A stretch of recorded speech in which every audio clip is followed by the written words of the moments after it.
So, good evening and welcome to another of our Navigating Life sessions. And today, let me get this up.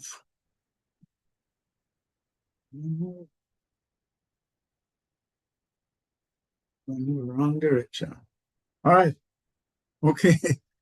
Hi. Good evening again, and welcome to our Nav Live session today. Today, we want to deal with the issue of navigating difficult conversations. I imagine that some of you would have had a challenge with a conversation that you wanted to have, and you weren't sure whether you should actually have it and how to go about it. So today we will deal with that. And we definitely would like for this to be an interactive session. So please, raise your hand or whatever, and we're going to ask you to mic up. Let me just say, however, that this is an outreach program of the St. Andrew Church of Christ. And this session is actually being streamed live, so it's available on YouTube. And we also have these sessions in our Simply Christians JA channel on YouTube. And of course, these sessions would come with an invitation to join us for worship on Sunday, tomorrow. We start at 9 a.m. and we meet at 77 Red Hills Road. And if you're unable to join us, we also have the session streamed live. And you can have access at this very same Zoom link. And then we have Bible classes for all ages immediately after. And we're actually going through an exciting series here. Where on Sundays, we're looking at the heart of a Christian. It's like we talk about heart diseases, like ingratitude, unforgiveness, envy, some of these things that we know nobody is going to say, oh, okay, I have this problem, but they exist. So we're exploring them, and very exciting, and fully alive, exciting sessions that we're having. All right, with me is counseling psychologist. My counseling psychologist, yours as well, Andre Allen Casey, who has been part of the faith for a long time. Don't let his black hair fool you. He has been around for a little while. And so Andre will be a co-host this evening. I'm Trevor Smith, and I will be, I think, your guiding host today. So I want to welcome you. And Andre, any comments or anything you want to say right now? Full speed ahead.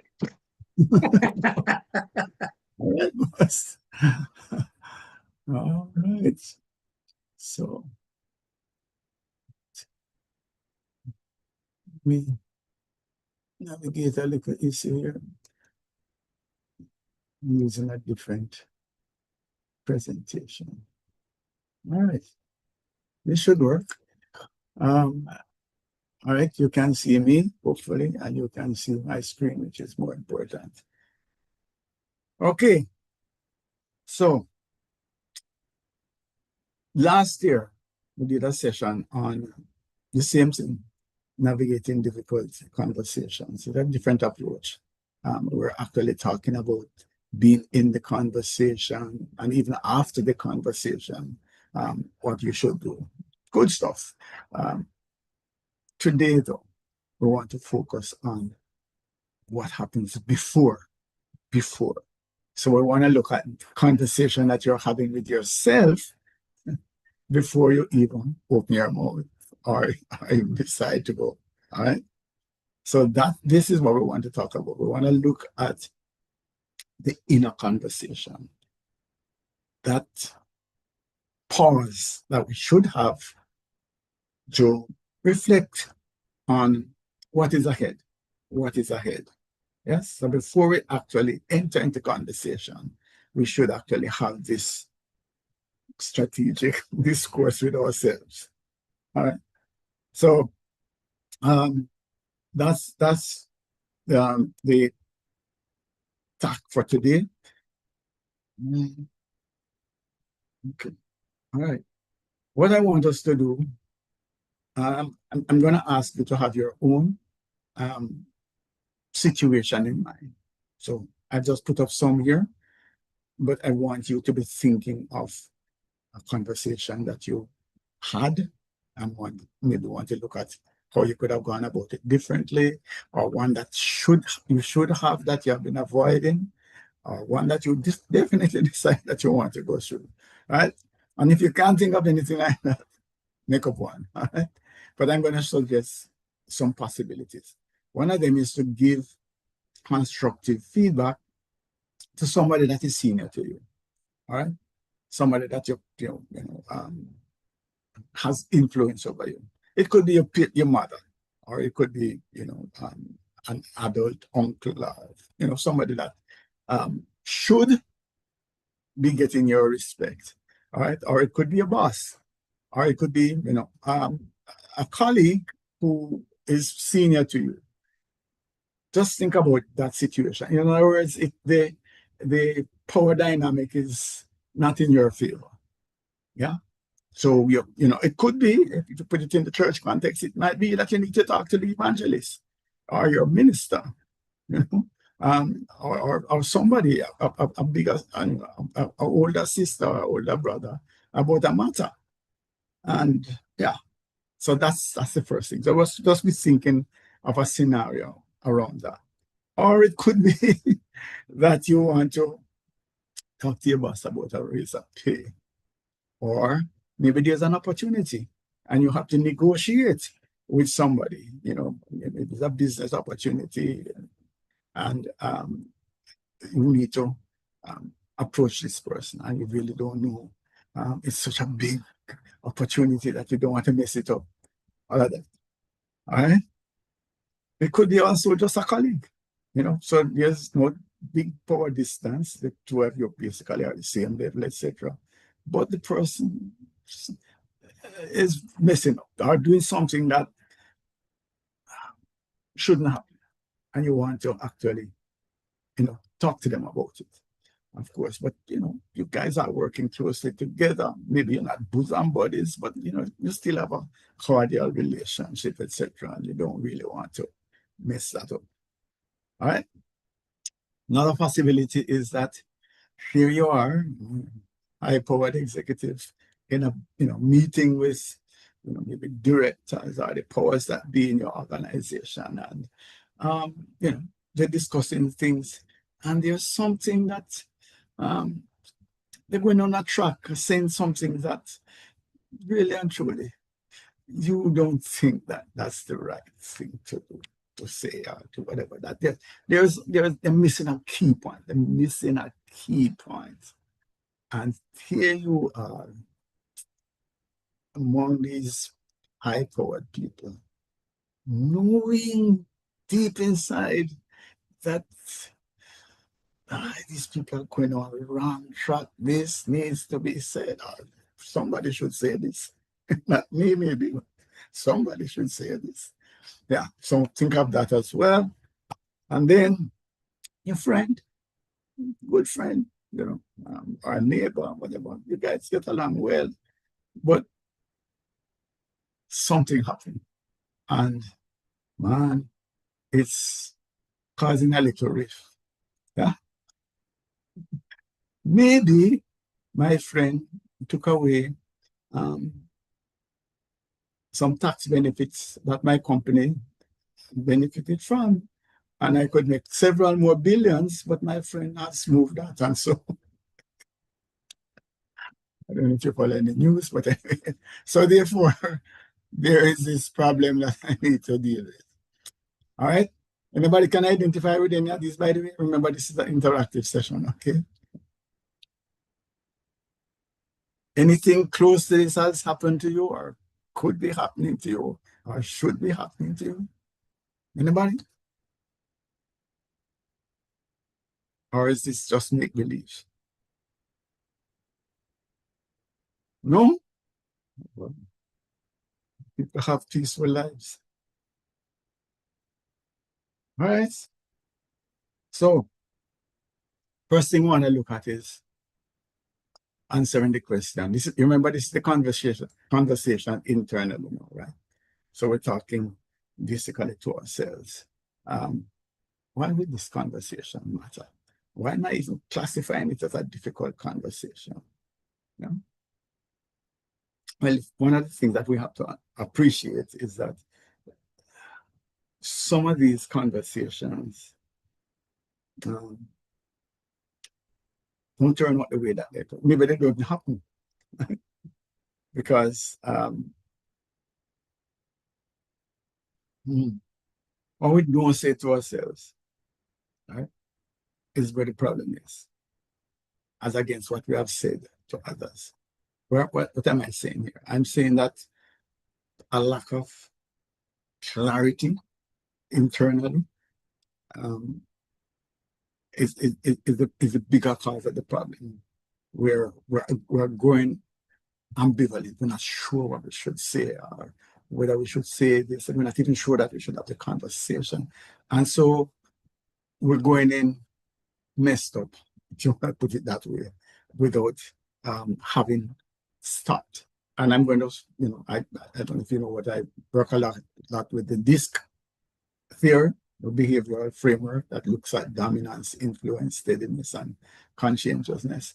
And the D-style individuals tend to maybe have that problem that, okay, I've got it and I need to say what I have to say. And this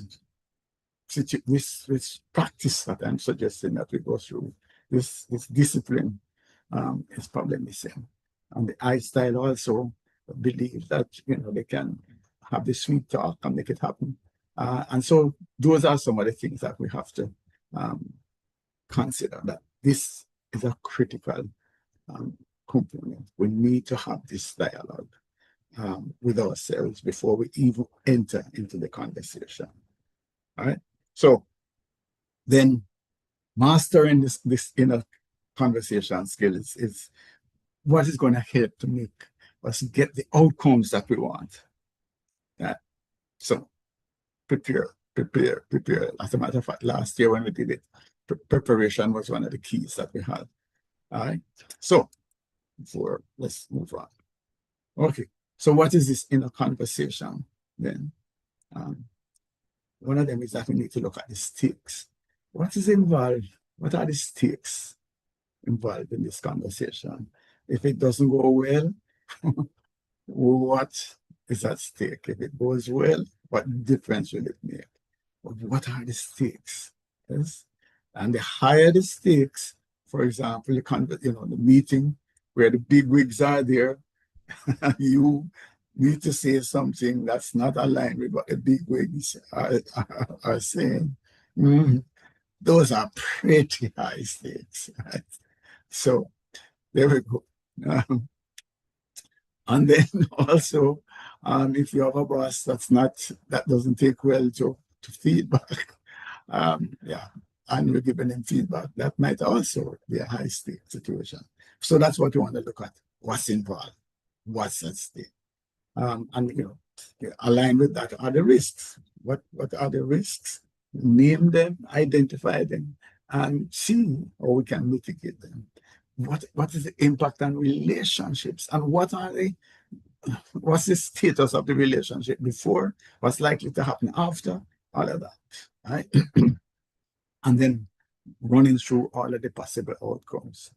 That's there. And let us say you have done all of that, You still need to have the conversation, but you definitely sense that there are some things out of your control. What are the boundaries there? You know, how far are you prepared to go and what are you prepared to do? All right. Still enough to enough people out there, right? All right, so let's look at what's at stake. All right. So you need to look at it from a personal point of view. If it is a relation, a sort of work relationship, then what does it mean for my career? What does it mean for me professionally? And then, of course, relationships, whether it is in the business or family or church. What's at stake? What could be gained or what could be lost? Yes. So that's a discussion that we could have. I really need to hear something coming in from the other side. Like, let us look at a situation. Let us take one of the situations. Right? Let us say that there is an older family member. Let us even bring it into a family situation. There is an uncle or a grandparent or whatever it is. That's something that they have an issue. Yeah, they have an issue. All right. And you feel that it's best for you to share. Let us use an example of odor, right? Let us say that they have an issue with body odor or whatever, and you feel that you don't want your uncle to be out there and people are saying the same thing. So it's best for you to talk, have a discussion, with them about it. What's at stake? Somebody come on, talk to me, please. I don't want this to be a monologue. What's at stake? What could happen? What could the uncle say? Knowing people as we do, what is the uncle likely to say? What are some of the possibilities? Who are you, right? That's one of the first things that might come to your mind. When you're out of order. Yeah, who you're talking to. Those are possibilities. Is it worth the risk? Yeah, that's what you have to look at. So that's a relationship risk, all right? And a personal thing in that you get cut off from that person. That person or maybe their family don't talk to you anymore because you are so rude. Yeah. So what do you do then? Do you proceed or do you say, something? Let me just keep myself to myself, right? If his wife don't know this, or if this other cousin don't, well then, but I'm not putting my head out there. Problem is that, and that's a question that we're going to have later on, is what happens if you do nothing? What happens if you do nothing? You can't just look at when you venture what is going to happen. You have to also consider the implications of doing nothing. Yes, because doing nothing is actually an action. Right? Okay, because it has implications. So that's where we're looking at the cost of silence here. What's the cost of not having this conversation? So you have a family member, maybe we actually have a gathering, where we go out as a family or whatever it is, and here it is that uncle comes along. And yeah, this is your uncle. Hi, meet my uncle. Yeah. So that's a situation. We could look at what's at stake again, like in this meeting, staff meeting with the big rigs, etc. And you put your hand. All right. What's at stake? Right? Will you be respected? To say, okay, this is a courageous person who has a different insight. Or are you a troublemaker? Those are some of the things. How can you try to embarrass me in front of the entire staff? Yes. Why didn't you come quietly after the meeting and speak? These are considerations that we need to have before. And by the way, when I'm going through this, I don't want it to discourage you, from having the conversations. I'm only saying that you need to go there, in your mind and in a dialogue with yourself so that you understand what's at stake. Yeah. And then the third thing that we have here is the impact. Look beyond yourself. Look beyond yourself. Yes. Go back to the uncle. It's not just you that thing, but what about the family, the people that is around, etc. Are there implications for them? Yeah? So who will be impacted? Yes. If I fail to put up my hand and speak in this meeting, are we all going to just go away with this wrong idea without thinking about this other possibility? Should I take that on as that I failed the organization because of my lack of courage? Okay. So that's the what's at stake. I have a question. Please, I'd love to want to put that out there. What if the person feels like that the approach, what if the approach in their minds, they believe that the approach could have been different? That's one of the things that you have to consider, right? When we're going through now and we're plotting to see what could go wrong, etc., that's one of the things that you have to look at. That there's a tendency for people to not look at the message, but to look at, to find some reason, and part of it could be approach, So the uncle could feel that, why you never talk to, running through my wife, or the one I just mentioned is that the boss might say, why you have to talk about it in the big meeting? Why you couldn't come one side? Or, I don't like how you said that. I keep saying that people, in order to keep our sanity, we protect ourselves in many, many kind of ways. Well, you would know that, right? And one of the things would be, rather than just accept the feedback, we're going to deflect it because it's not comfortable to get this information. So I can deflect it by saying this person is rude, this approach is wrong, and all sorts of other things, instead of saying, something. Thanks. I really appreciate that. You wouldn't have said this to me unless you cared, and I really appreciate that. So many people get to that point where they can actually say that about feedback. So you're dead right. So that's some of the things that you have to consider now. Because you have to weigh up the person as well. When we get to the relationship, we're going to see that you have to know, who is this person? Have you ever said something to the person before? But I'm getting ahead of myself. But yes, it's a good point. People deflect feedback. Yeah. And that is probably why the whole term idea of difficult conversations is because we know that people don't just accept what it is that we're saying. Otherwise, we will speak more truth than we do. Right? All right. So what's the worst case that can happen? The worst case, if the uncle is a strong physical man, maybe you get a punch. You could actually get to fisticuffs, fight, and so on. Or it could get cut off. Those are possibilities. And ostracized from the family. The boss could actually maybe not fire you right away, but it could be that your next promotions are deferred for Neverland. So those are things. Or the friend that you have just decided not going to talk to you again. It's done.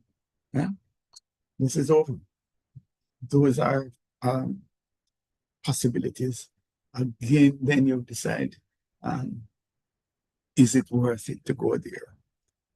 if that were the case, right? What if then the person says, you know, push it back, talk to me back, or come with the defensiveness, or there's a fall? What would you do? What would you do? Yeah. Am I willing to be ostracized by, you know, my uncle? Am I willing to take the chastisement from my boss? Right? Am I willing to run the risk of not getting this opportunity, getting the razor pay because of the timing, and maybe, boss might think I'm too pushy when I just wait and let them come and offer me the raise. Who do I think I am? All of those things are possibilities. Think them through. All right. And then critically, this one is powerful. Am I prepared emotionally and professionally? Can I really cope with this? Yes. When I put up my hand in that meeting and I make my point, am I able to defend it? Am I emotionally ready to take the withering comments that might come, but still stand in my lane? And that's a question that you have. Or am I going to fold, when the pushback comes? Yeah. But if it goes right, yeah. So here it is. I'm telling my boss that the decision he just made is stupid. I said like that. And he said, "Thank you, son. Yeah, I'm gonna give you a raise." Right. What if it goes right? Yeah. Think of that. Sometimes we focus on the negative, we think, oh boy, this might not land well. But what if it lands well? What if when I put up my hand in the meeting, people say, "Oh, thank you, great, wow, what a wonderful comment." Yeah, what if? And it's gonna transform things, make a difference. What if this could be a breakthrough? Think of the possibilities. Yes. What doors have I opened by coming forward and not doubting, not feeling the fear that if it's going to go wrong? What if, man, I could come through? Everybody feels brave. All right. When I come back, and look at specific cases, right? So I what's have a the next question. Go ahead, please. You want other people to follow your example? I'm trying to think that from the process. Please, please. But I you want can it go to back to have the value. slide, the slide before that. Okay. Yeah. Would you say that, what if it goes right? One would have to have a particular mindset to to to um, to give themselves an option that it could go right, because I find that a lot of folks just think the worst rather than think the best scenario or the Right. best. But that's my question. No, that's powerful. That's why it is here, actually. So exactly that. Because the thinking generally is, man, suppose. And the suppose is not cheers. We don't see the whole audience get up and say, "Yes, thank you so much, Trevor. Thank you." We don't see that. We are saying, "Boy, everybody turn, we do not see that. Yeah. We don't see the uncle come in and say, "Man, that's a fear that I've had." And imagine my family around me, and none of them could come and tell me this. Man, I appreciate it. We don't think like that. And that's one of the things that we have to look at. We're the transformation, and it's worth it. I mean, suppose it can make a big difference. Yeah. So look at the upside as well. Don't just look at if it goes wrong, because you could open the doors to many, many possibilities. Yeah. So one more thing. no one go ahead. No, just go ahead, man. And also you say that, I mean, you mentioned it earlier when you talk about the deflecting, that if I change the way I listen to even if it is destructive critique, let me even go as way left as destructive critique, right? you know um can am I prepared to sieve? Yeah, that's the word. And I know where I get that word from. That's our private joke. Anyway, but I am prepared to sieve. I'm prepared to say, okay, you know what? All of these undertones and adjectives and what have you, I'm not going to listen to the pain in the delivery. I'm going to listen to the message. Am I prepared to say, should I understand you to be saying and stick to the message rather than become distracted by how it was delivered and how loud and everything else? And of course, ready to quote, a soft answer turns away wrath. That's my point. No, that's really where it is. And I think it's a protective mechanism that we have that. We want, it's an ego-driven thing, right? And I'm just using ego then, nothing in any sort of negative way, just to say that our reality is that we have a self, we have a brand, and this is who we are. And we like to protect the brand. And things that come in does not enhance my brand, I'm not going to let it land as easily.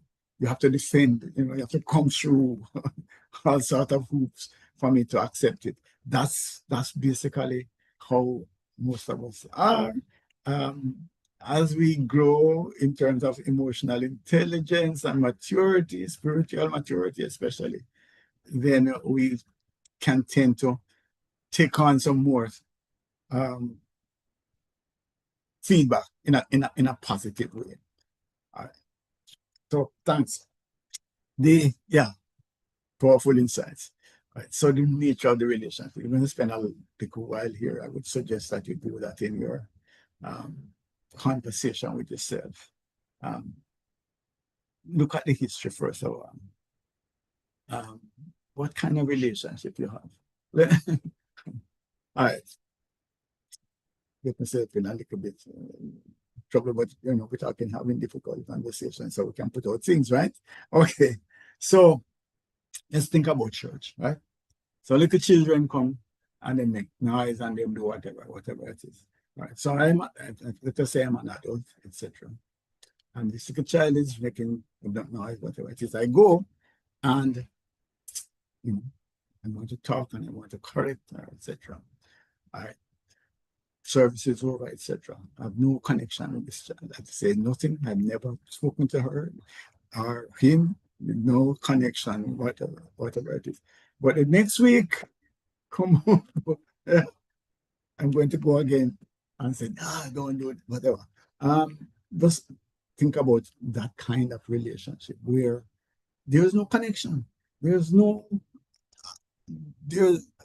not people, Basically, all I can see is this hunk of a man coming there to chastise me every week, right? When I see this person coming, my mind is, here comes the ogre again, and here, is that unnatural? Yeah, it's a question I have to. So just think about that kind of situation. If in a workshop we talk about assumptions, right? So we talk about somebody, the boss wants to see you, Andre. And we are saying natural reaction is that immediately Andre have to go to the bathroom first, etc. Because the assumption is that, something has gone wrong. And we might say that's foolish, but Andre knows that the only time that his boss calls him to talk to him is because of some chastisement. It's never, Andre, I have good news for you. I'm going to give you a raise and give you. No, it is going to be, hey, hey, hey, right? So that's part of what we have to look at when we're going to have this conversation. What is the history? Have we ever discussed anything that's nearly, uncomfortable? Or have we, is there an open mind? Even when we just discuss politics, our history, our cricket, our sports, etc., is the person locked into one view, or yeah, they're willing to listen to someone? Those are some of the things that you have to think about and go through it. Don't just gloss over it. Is this likely to land well with this person? If it doesn't land well, what is my out? Is there a way out? Or is it just going to be a dead end? Those are some other things. Think through the history. And guess what? Maybe there's the conversation that we need to have. So go back to my uncle, whatever it is. So maybe I need to link up with the uncle before. At least everybody go down. You know what I'm saying? Develop some kind of, so at least it's not the first time I'm really talking to him about matters, one away. That's what it is. So you could actually create a situation now to say, okay, fine, let me lay the foundation by having some connection at least. Okay? So go back to my congregation, the little child, maybe have a little talk. Hi, what grade you're in school? Talk to them a little bit, So at least when we come, we're not this dragon that coming to consume. This going anywhere with anybody? Making sense in terms of preparation? So we're not in the conversation yet. This is long before we even open our mouth. Yes. Okay. Emotional temperature. Yeah. That's one more. Come on, come every time. As a matter of fact, as we go through, you come and join. I think, you see, as you said, if I think you're right in that if we don't have, or maybe I should ask the question, do you think it is that we could create a historical context if we have never had one, so that when we're ready to have the hard conversation, people don't question our motives, or rather believe our motive, so it's easy for them to hear the message? I don't know. Yeah, how you create it? What you're saying is that explain how you would create the historical thing if you don't have Okay. Well, for example, let's go to the same children. If you're if you notice a pattern where children are concerned, but rather than going to them the first time to chastise them or what have you, have a relationship with them about, how was school, what have you, talk to them about different things, create that thing that Right. if you're ready to have a conversation about that now, then they are a whole lot more receptive, to hear you rather than pushback. Amen. Amen. Yeah, definitely. So yeah, that's where I'm saying that if you create some kind of an environment where your message can be done. Let me even move it because good insights, boss. let me go back to the meeting with the big wigs, right? And you have this insight, etc. One possibility that I'm suggesting, again, we have to look at the preparation. So you want to say the thing, but the first time you put up your hand to talk, it's not that. It's actually siding with them about something that they have said. I really want to commend you on this point because, it makes sense. And so now they believe, accept that at least at some point in time, you are seeing life through their eyes. Yeah. So that's the first time, man, you're so passionate about what it is that they have said and where they are going with it, etc. So that's it. So the next time you put up your hand now, it's not a defense. You're ready. Here is somebody who is passionate about us, who believes in what it is that we are doing, who is going to say something else. Make a difference. Might not fully work, but at least you give yourself a push start, a start, All right. So yeah, that's part of it. And of course, the emotional temperature is important. Where am I going with what is the emotional temperature? Basically, all right, let us say some environments, some work environments, I'm going back to the big wigs thing, is that in some environments, there's transparency. There's no problem at all for somebody to get up and say something that's not in line with what the CEO want to say, because they want to have that kind of dynamic where people can say what they have to say, etc. It's a congregation. You can have a meeting and you have to say the same thing that the evangelist is saying. You can actually challenge the evangelist and don't have a big fallout. So that could be an environment in which case then you feel free to come up. But if you are in an environment, a toxic place where people are sensitive, and if you don't say the right thing with the right cadence, the right word, you're in trouble. Then you have to be careful now as to how you do it, extra careful as to what it is. Yeah. Because this environment is so touchy. Believe me, if I say this, somebody somehow or another going to feel hurt, and they don't let go of hurt. I'm going to hear this a year from now. Do I really want to still say it? That's where I want to go. Yeah. And then what's this present state of trust, respect, the influence dynamic we talk about with the power distance? Yeah. Should I really talk to my uncle about this? This was really and truly is he going to listen to me? How come my wife won't say this to me and you come to no? Something, let me leave this alone. That's probably an approach, but you have to look at that whole question of the extent of your credibility. How credible are you? What is the relationship with you? Yeah? If people don't like you, for example, if the CEO is arrogant or a troublemaker, etc., whatever you say, and no matter how you practice, it's not going to land well. So you still want to go ahead, fine, but know that the climate might not be right. All right, Andre, come in Mr. again. Smith. Mr. Smith? Yes, go ahead, Sister Smith. I would like to find out if walking away, as you're saying now, walking away from difficult conversations, if my conversation with myself is that, I've had the historical, I'm talking about a family relationship now. I had an older sister who at every turn tried to embarrass you.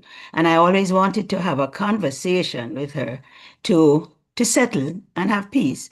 But it was difficult.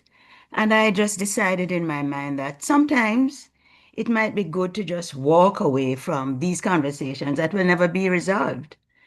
And it's probably good for your health too. If it's going to poison my soul and I just walk away, am I wrong in walking away or of thinking that walking away was best for my health? All right. And let me try to answer it, Brother Andre. Help out. All right, let me go back to some things here. Let me suggest something. Who are going to answer it? All right. What is at stake? All right, that's the first thing. If you are,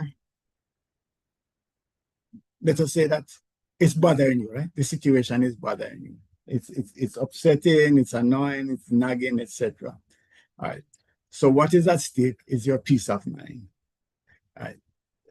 But the question that we would have to ask them, remember, this is a conversation with yourself, you're not having it with the person. This is a discussion.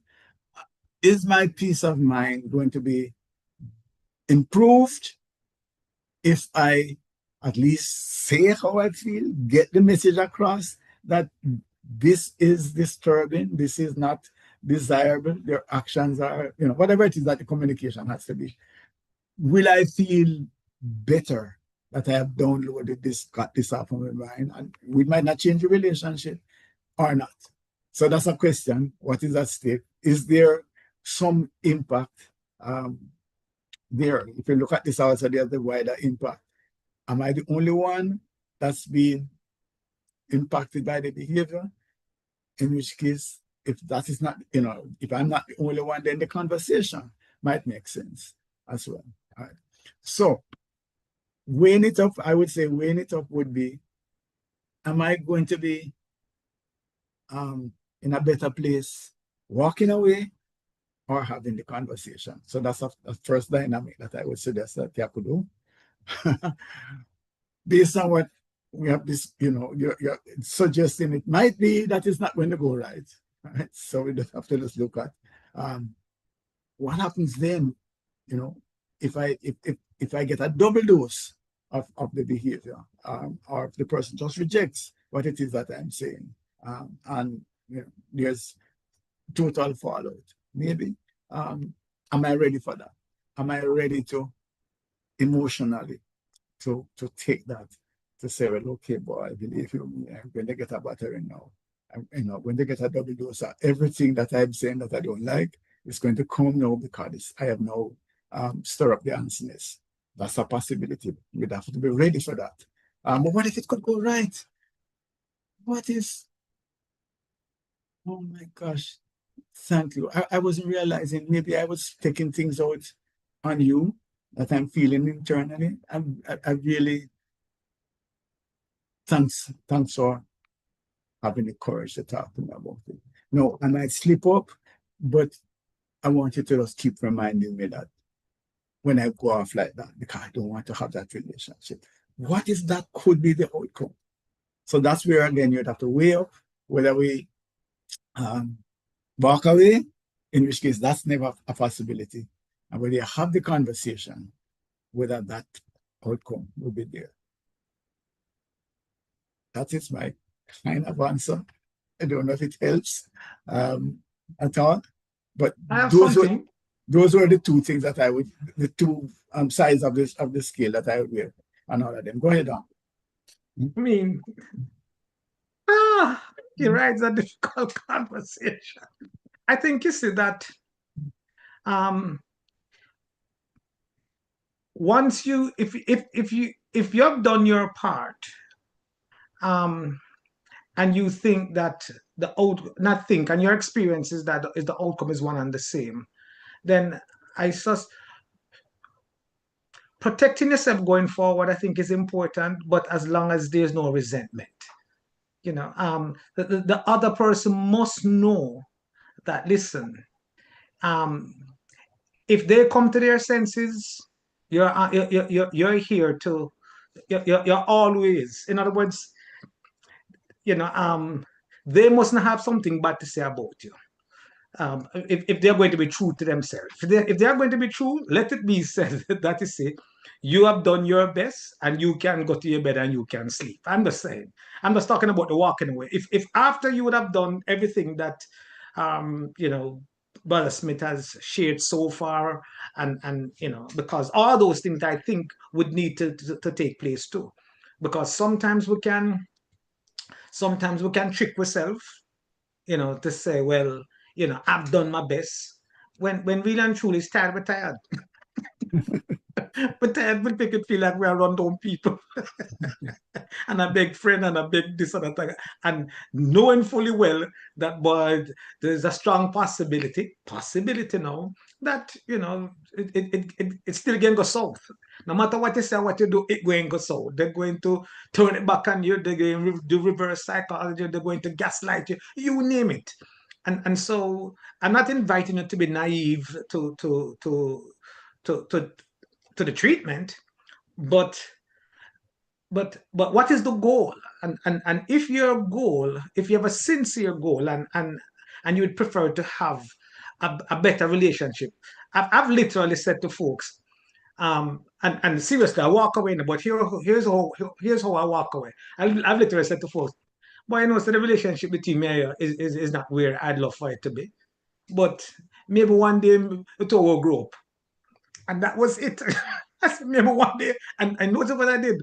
I didn't say one day you will grow up.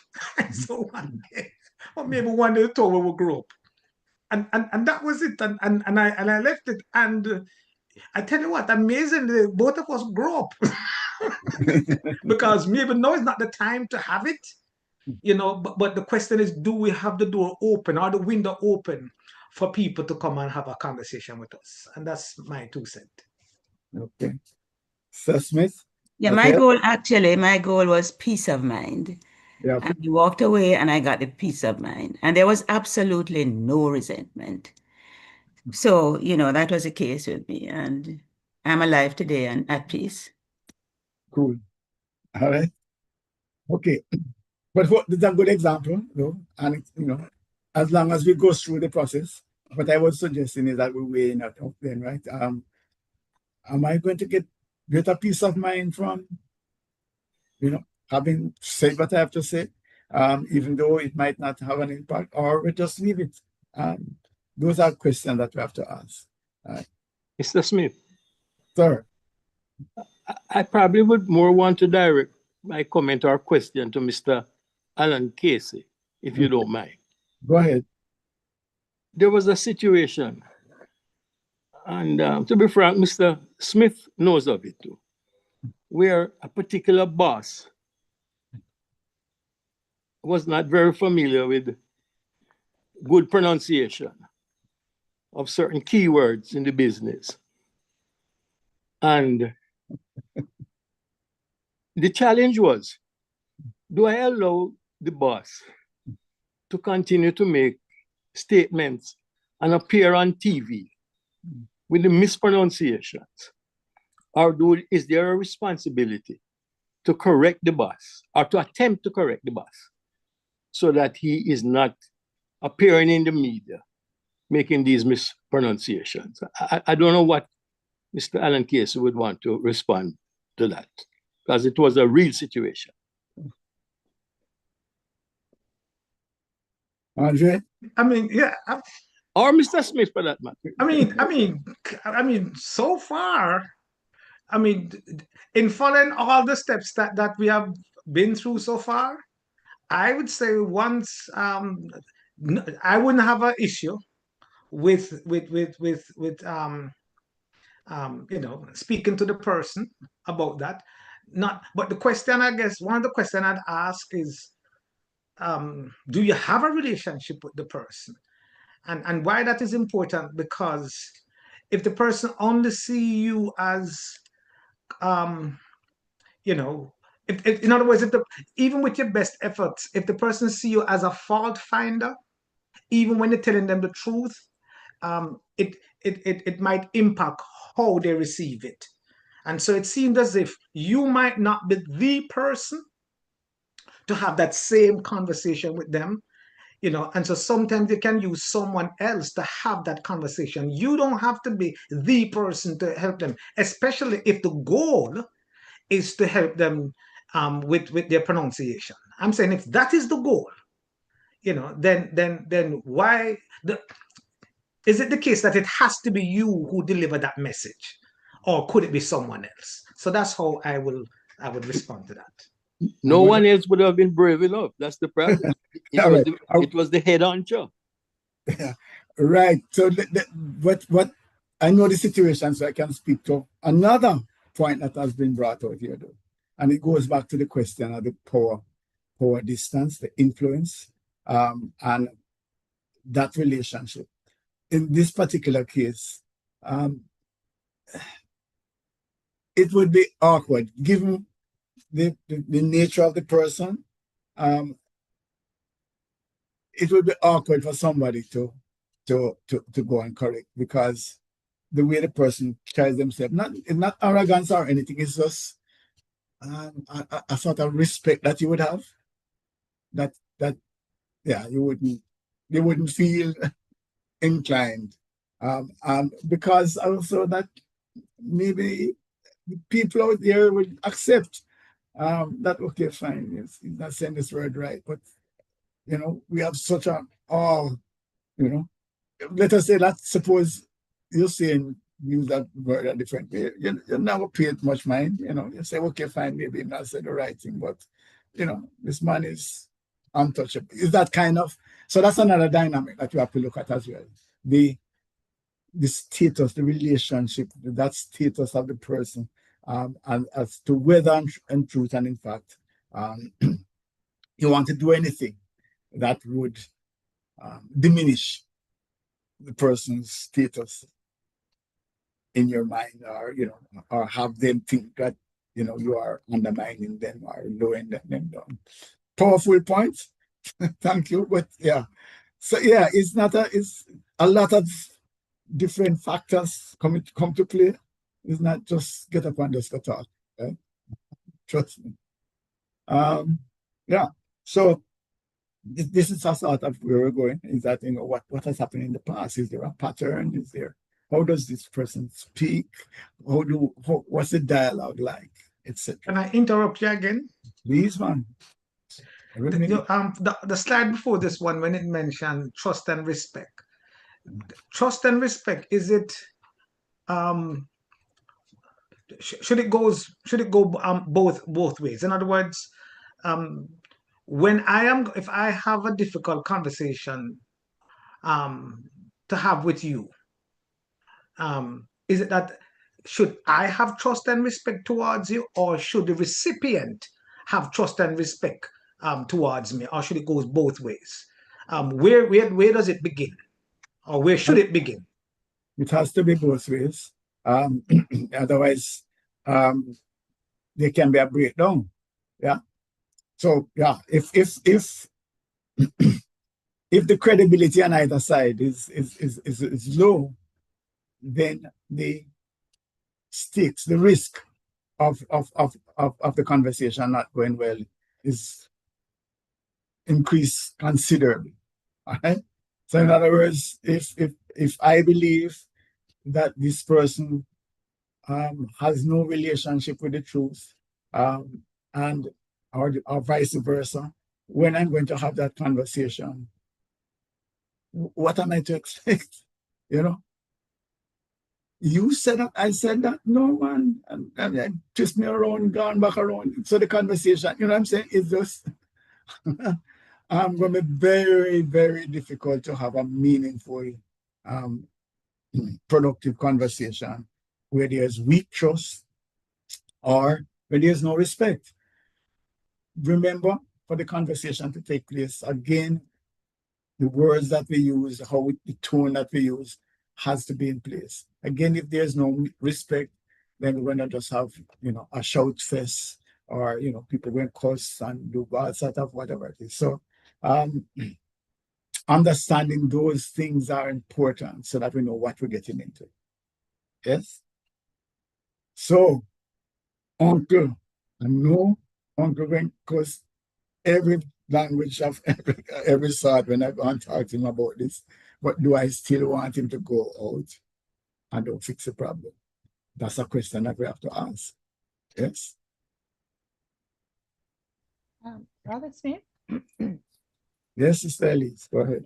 I wasn't sure that you were hearing me. I just wanted to go back to something that, that Sister Smith said about walking away, and trying to preserve the peace.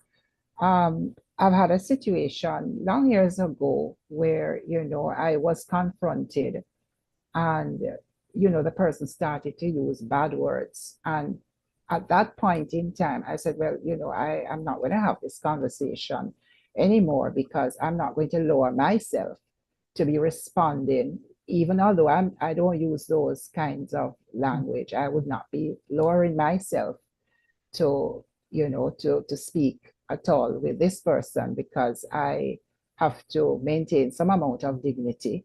And I really think that the person was very undignified. And so I literally walked away and left the person to quarrel by themselves, because I really was not going to be participating in that sort of thing. And years later, I really learned that, sometimes silence really is the answer to some of those things. I came across something recently. I don't know if can I just read it to you? Go ahead. Not every situation requires your energy, your reaction, or your presence. Protect your peace, preserve your power, and understand that silence can be the most powerful response. Not all battles are yours to fight, and not all distractions deserve your attention. Elevate beyond the noise and move with wisdom. So, sometimes I think when persons are confrontational, it's a lot of noise. It's a lot of, and they're not listening to you. And even although you want to understand their side of it, they have lowered themselves to such a point where you can't have a conversation because they're not willing to listen. And you may not be willing to listen either because it's not at the proper temperature. It's both persons are really not in the right kind of mood to have any sort of objective objective way of looking at things, maybe, and even having a discussion, because one is so emotionally at a high point that nothing can take place. And so sometimes you just have to walk out of that kind of situation.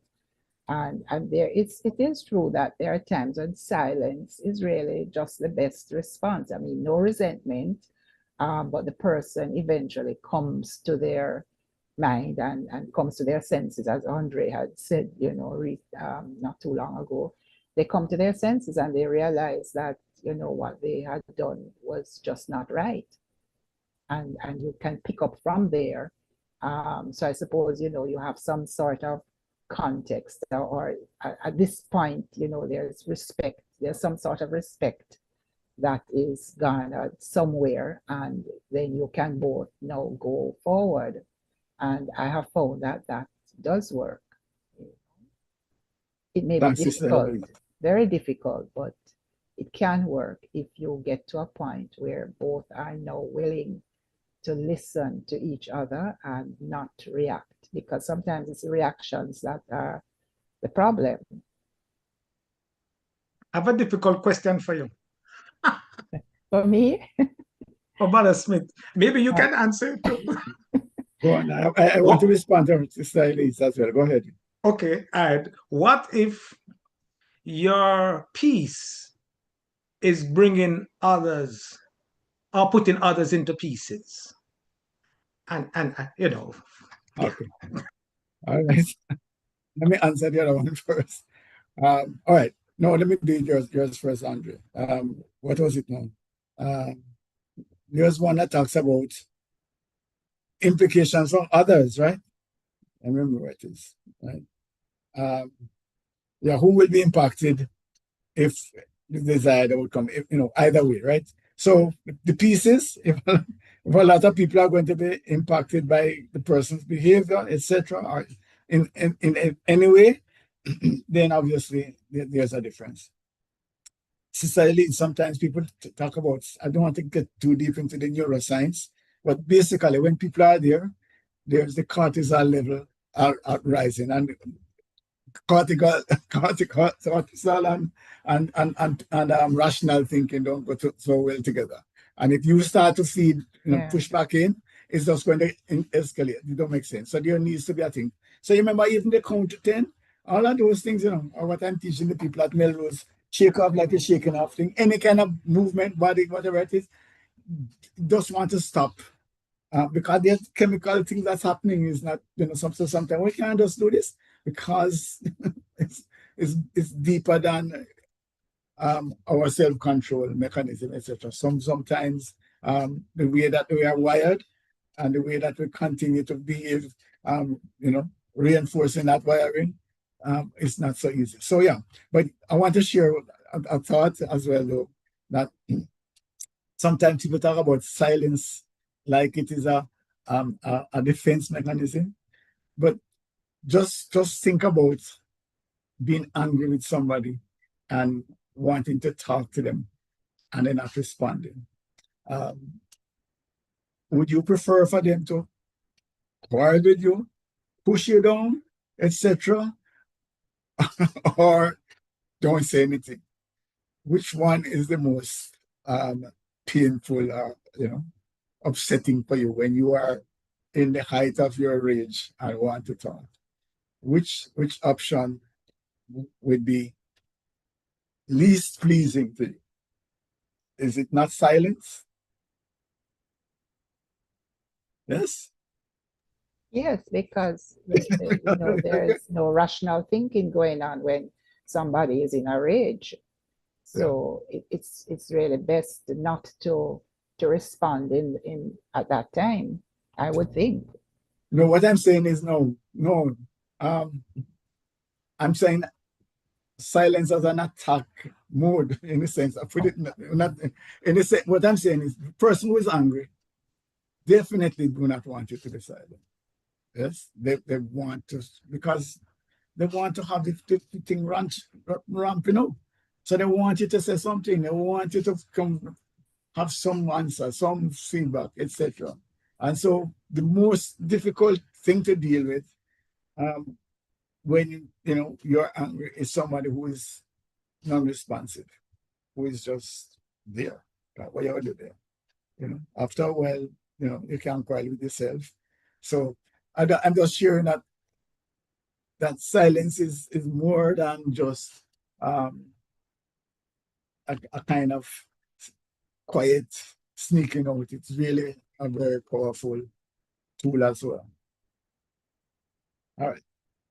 Sorry, brother, so you're saying that the silence then would be seen by the other person as a form of aggression or silent aggression, not wanting to say anything when they really want you, they're egging you on to get you to react or to respond.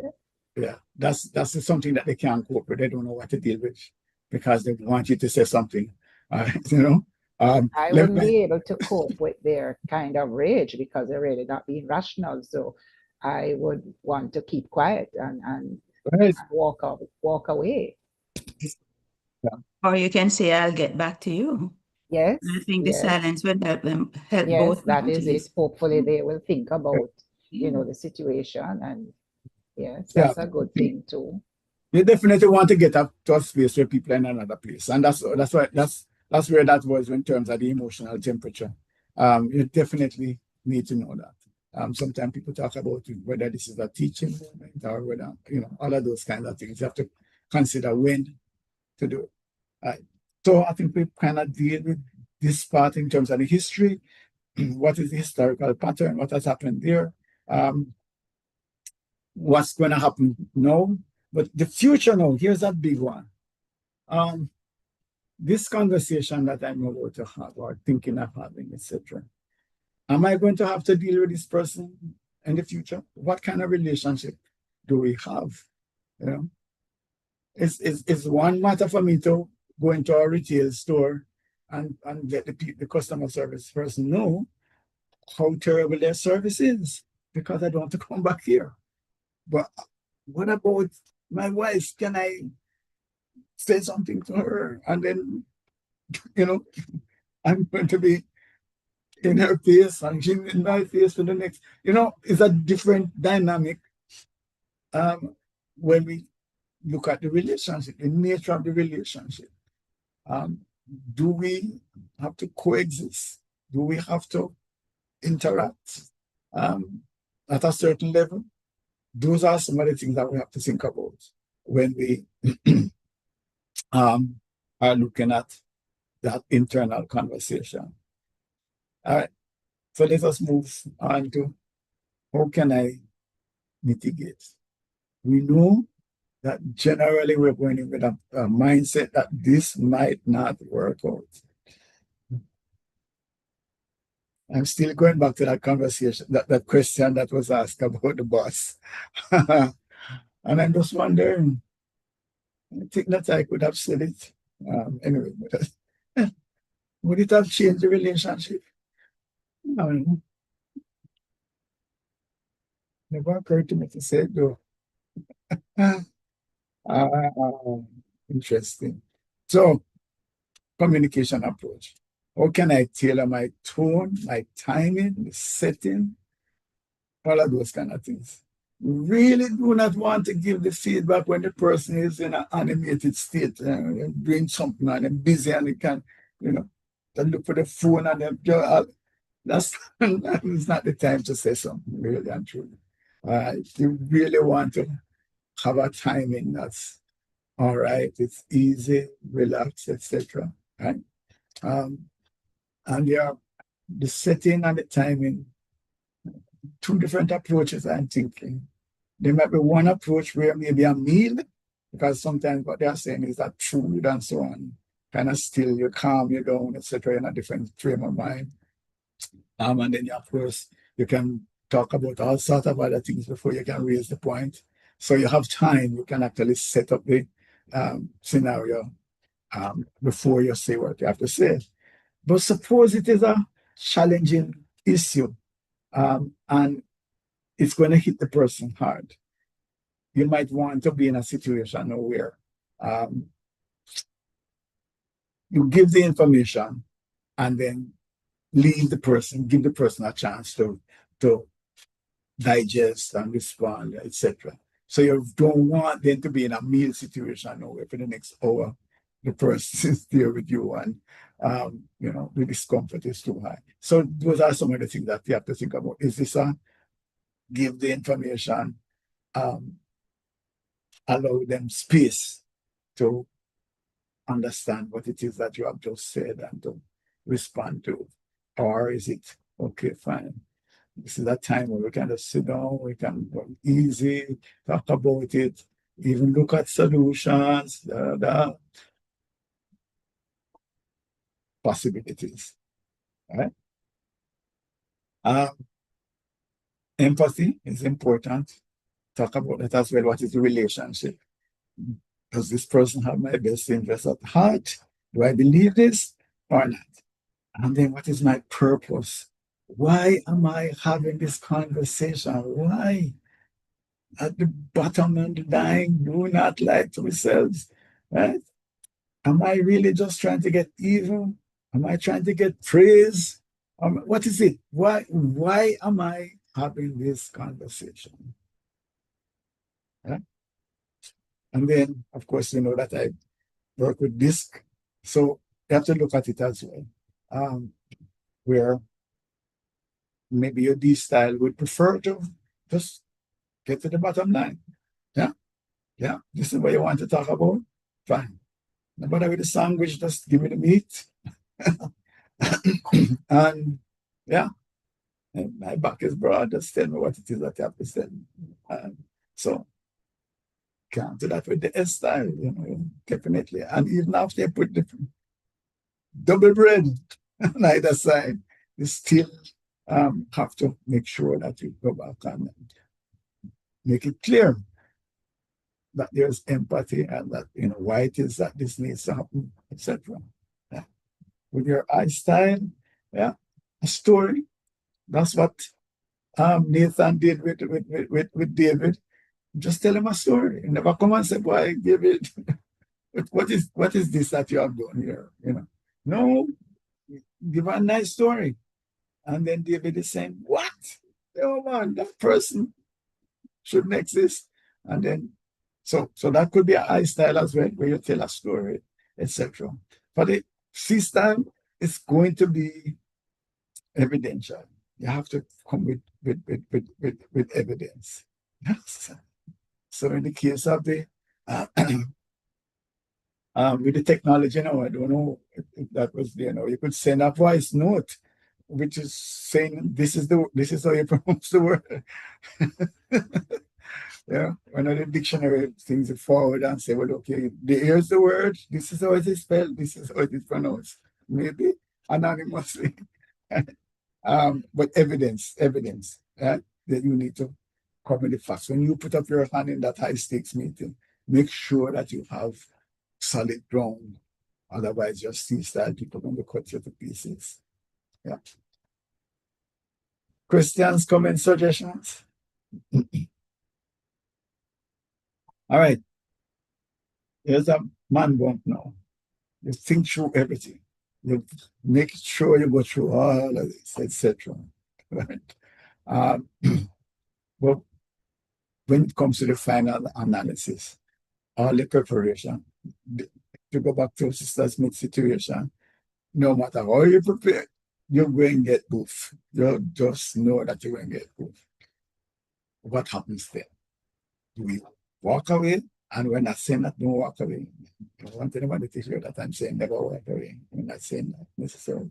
But sometimes the conversation should be had if the stakes are high, if the rationale, the reason behind it, if the benefits are clear, then the conversation should be had, despite the possibilities of bad outcomes for you. So suppose that is the case, where you decide I still need to say this. I cannot let this go without saying it. What happens then? What's your bottom line? What are you, how much are you willing to endure?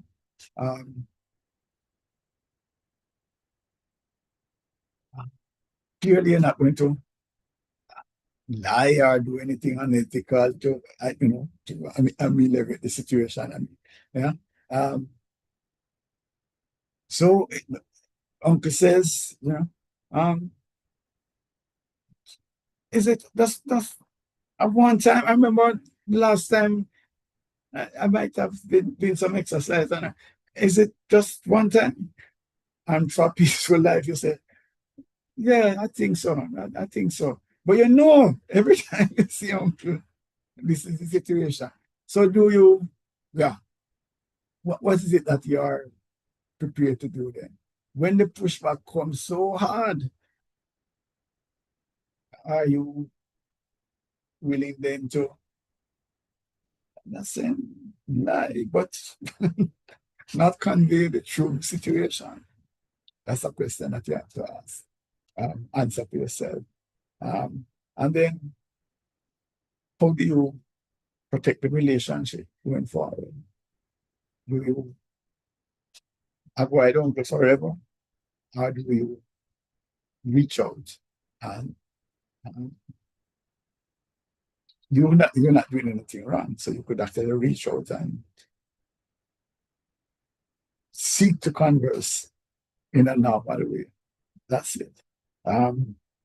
If you challenge the boss or in the meeting, defend it, behave, support it, send out more information, go research it further, and, maybe prepare a white paper and send out. But I'm just saying, what happens?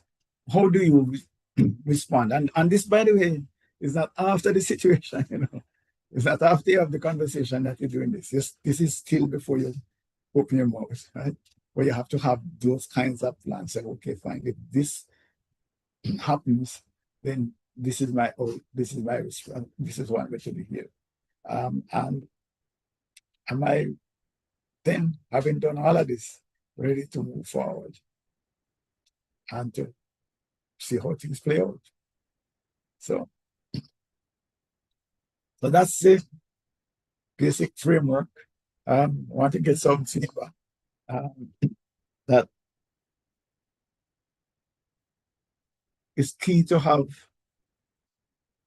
be in the right place emotionally. If you are unsteady, unstable for whatever it is, you are upset, something bothering you, etc., that's not the time to have the conversation, because you need to be in a good place emotionally. Yes.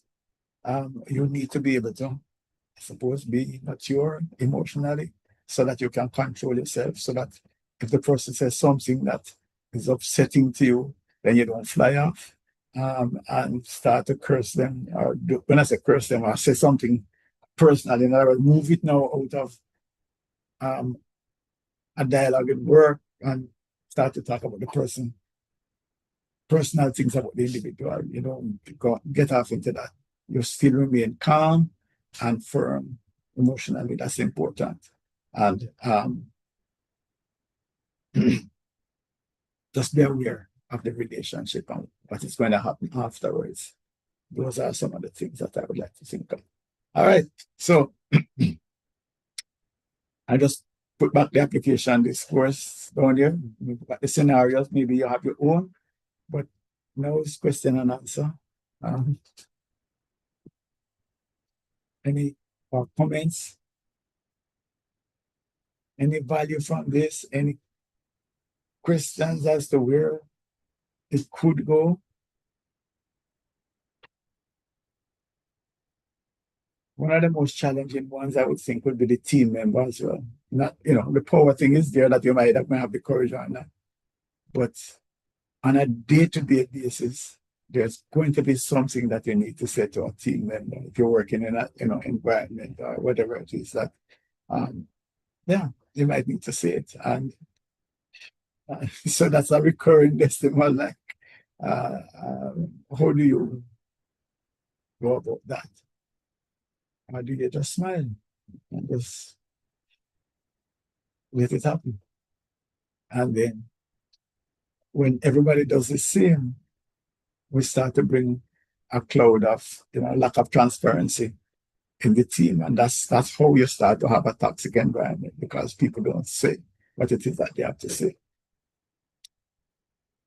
That's the danger with holding back, is that when everybody starts to hold back, then people don't feel comfortable.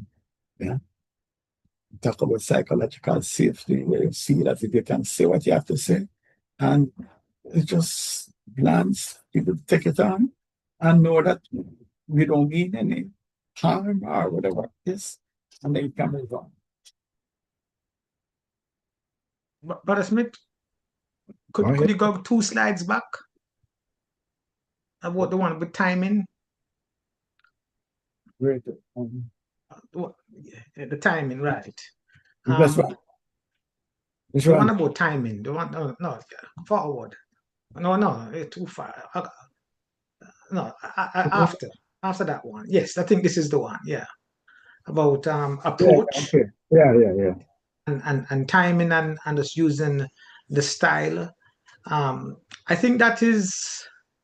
I think you spoke about a takeaway. I think this resonates with me big time. Personally, I'm just saying that I do believe that our own emotional intelligence, that learning how to speak to people, what to say to people, when to say it, what is the goal, what is the objective. I really believe that all of those things, come under 6, right? Number 6 here. But communication approach and empathetic framing. And if they can understand, I think where you're coming from and what is the goal, that it's a genuine concern you have about either building this relationship or even to aid you. So I'm not having this conversation to put you down. I'm having this conversation to edify you, to build you up. That when you're in another scenario or occasion, then this is how you can approach it. When you're on TV, when you're on radio, what you're going to say. I'm just using that same thing, or whatever, in whatever situation. But I'm just saying, if we're able, if we can just sometimes, or maybe most times, try and find the when, the how, the where, and just choose our battles pretty much, and that people understand that I am not here to attack you, and even learn how to broach a conversation. I think the outcome oftentimes would be different, even with our enemies. I'm just saying, even, there's a saying, it says, it is important for us to take responsibility for our inner world so that people are able to hear us non-defensively. And so, but if we're not taking responsibility, if I'm coming to label you and to put you down and to correct you and you need to understand where I'm coming from and all of that, then generally speaking, people are going to become defensive in what they're in you know in how they listen to the message. And so and that's why I especially like number 6 here about communication approach and the empathetic framing, along with, of course, the adaptation of the disc Amen. Thank you. All right. methodology. I'm gonna normally wait, push the, make sure that we finish. So I'm gonna ask for 5 minutes after we finish here. It's still not 8 yet, but I need to share a thought. But want to keep it open if anybody else has any comments. I was just going to say, Brother Smith, that I agree wholeheartedly with what Andre just said. I was just thinking of a situation where I don't know if it's fortunately or unfortunately, which was on the phone and the person was ranting and raging and screaming and shouting and carrying on. And I didn't want to hang up the phone because I don't believe in hanging up the phone on people. So I decided that I would remain composed and calm and quiet, and do exactly what Pascal would have done, because he was always very composed in whatever circumstances. So I decided to do the same thing. And then I went further. I decided to pray. And I found that I was able to listen again to the person. And then at the end of the ranting and raving, I said, well, let's have a little prayer now. And that seemed like, something like, you pour water on a little fire, and the person was completely subdued. The tone was different. I could get something said now, in a rational way, and they were just ready to listen, very receptive. And so it may work for some persons, it may not work all the time, but I find that, once you're composed and if you are showing the person that you are listening. So in one situation, when I walked away, I wasn't willing to listen because I didn't want any bad words in my ears. And I was not going to, respond, whether I wanted to say something good or, well, even saying something good, I didn't want to respond. I just didn't feel it was the right time at all. But it's important to keep that kind of composure, because if you fly off, then you can't really have anything positive at that moment. Okay. So I do agree with what Andre said just now. Okay. All right. Just want to share one quick thought, and it's a responsibility I think we have, is that somebody has to start to create that environment of transparency. Yes. We might be, if we have to take a church situation where you don't want to sound like you're holier than thou, you want to say whatever. But if nobody speaks out or says anything, whatever it is, then everybody will keep quiet. Yeah? So I'm just suggesting that if we want a transparent situation, somebody has to be the guinea pig. Somebody has to put their head out there and to dare to say, CEO, this is how this word is pronounced. Yeah. Okay. That's all I'm suggesting, is that somebody has to step forward. Otherwise, we're going to create an environment in which people are afraid to share what it is, or to suggest anything. All right. So just want to remind you, commercial time, commercial break, that the Navigating Life series is an outreach of the St. Andrew Church of Christ. These sessions are actually recorded, and they are available on our YouTube channel, Simply Christians JA. I think there's somebody like a Christian, Simply Christian. So it's Simply Christians JA. Or you can go to our website, st.andrewchurchofchrist.org/media. We'd love to invite you to join us at worship tomorrow, 9 a.m., 77 Redlands Road. Bible class for all ages after. And we also have a midweek Bible class going on. If you are unable to worship with us, join us at Redlands Road. You can use the very same Zoom link for our live stream.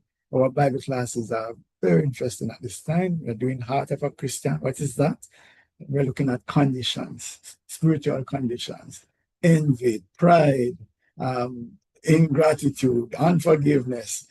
So exploring those things to see, are these things present? And you'll be surprised to see how many of these things are actually present and just creeping in. And then Fully Alive, exciting series on Tuesdays. All right. I should mention that the last Saturday in the month, we have a grief therapy session for people who are grieving. And our counseling psychologist, Brother Andrew Allen Casey, leads that. And the first Saturday in every month, we have our NAB Life series. I'm not sure what it's going to be next time. Brother Andre always has some fancy, important information to share with us. So we'll decide when I'm looking early. And I want to thank you. I just would give last word to somebody. I'll beg for 5 minutes and we have 3. So if somebody has something that they want to say, please, John, say it now. Go ahead. I can tell you what my subject could be. Go ahead. Executing emotional intelligence. Calmness. Calmness. I have so many different angles to that. Calmness. Okay. That All right. is So we'll prepare what the it flyer. it can look like. Hopefully, let's see. We're trying to put that together. We can prepare the flyer and get it done. So yeah, that's good. So thanks. I hope that you got value from this. If you did, you can actually go to our YouTube channel, Simply Christians JA, and share it with somebody. Yeah. Maybe somebody has something to say, something to say to you that they're afraid to say, and you can send them this information and then get the courage to come and share. All right, thank you. Looking forward to seeing some of you tomorrow at our worship service. All the best and good evening.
All right, thanks. When they pull down the tent, and may God continue to bless you all.